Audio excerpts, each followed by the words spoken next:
à l'heure, là, c'est chaud. C'est chaud dans le frigo, mais on essaie de vivre avec. Après les fêtes, place à la réalité. Pour beaucoup, janvier est un mois long, éprouvant, parfois même un mois de galère. Ils sont nombreux à parler de janviose, en référence aux dépenses, souvent excessives, faites pendant les fêtes. Et après la fête, c'est la défaite. Le mois de janvier n'est pas du tout simple. Nous avons utilisé notre argent pour les dépenses des fêtes et actuellement, on se débrouille comme on peut. Même le marché ne va plus. De mon côté, c'est un peu compliqué. Tu sais, après les fêtes, là, on a eu à prendre notre argent, on a dépensé sur la fête et après maintenant, c'est devenu très compliqué avec les factures de courant, factures d'eau qui viennent d'arriver.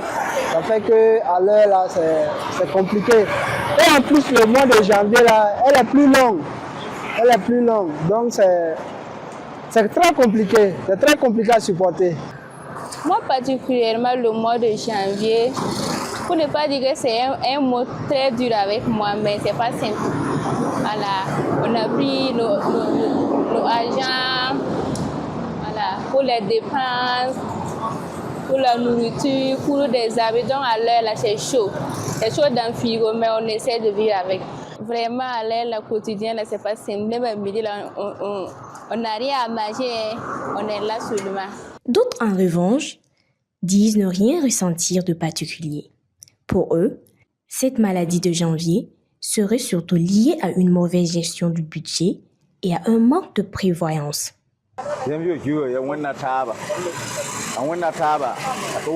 Le mois de janvier est pareil aux autres mois. Ce sont les personnes qui ont beaucoup dépensé pendant les fêtes qui, lorsque la galère s'installe, se plaignent de la janviose. Quand tu n'as rien dans ta poche, même 15 jours peuvent te sembler longs.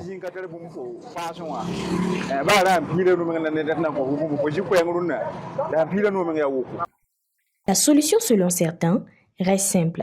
Célébrer avec modération et penser aussi à l'après-fête. Parce que janvier, lui, arrive toujours. Ce qui est sûr, quand on est bien organisé là, on ne parle pas après que moi je parle l'argent pour faire la fête. Ou bien après la fête là, l'argent est fini. Non, tu prends l'argent, tu payes par mois 100 000, un exemple. Toi tu prends, il faut mettre quelque chose pour les fêtes qui vont venir, pour que tu vas fêter. Donc tu réserves quelque chose chaque mois pour ça. Tu réserves aussi pour les dépenses de la maison. C'est comme ça qu'on organise en fait la vie.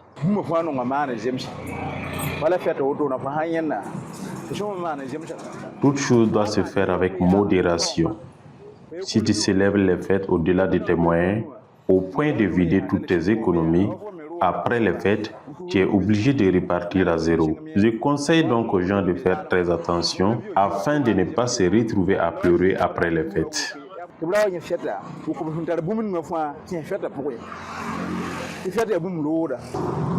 conseil que moi j'ai, dans le mois de décembre, tu vois que c'est bizarre, là, faut pas forcer. Moi, personnellement, l'année qui vient, là, si je trouve que c'est bizarre, là, je force plus. Monsieur ne gère plus à l'heure, il n'y a plus monsieur même. Il n'y a plus monsieur. Il n'y a pas monsieur pour gérer, donc on se débrouille seul. Entre réalité économique et habitude de consommation, la janviose reste une épreuve pour les uns et une simple impression pour les autres. Une chose est sûre, mieux anticiper ses dépenses pourrait bien être le meilleur vaccin contre cette fameuse maladie de janvier.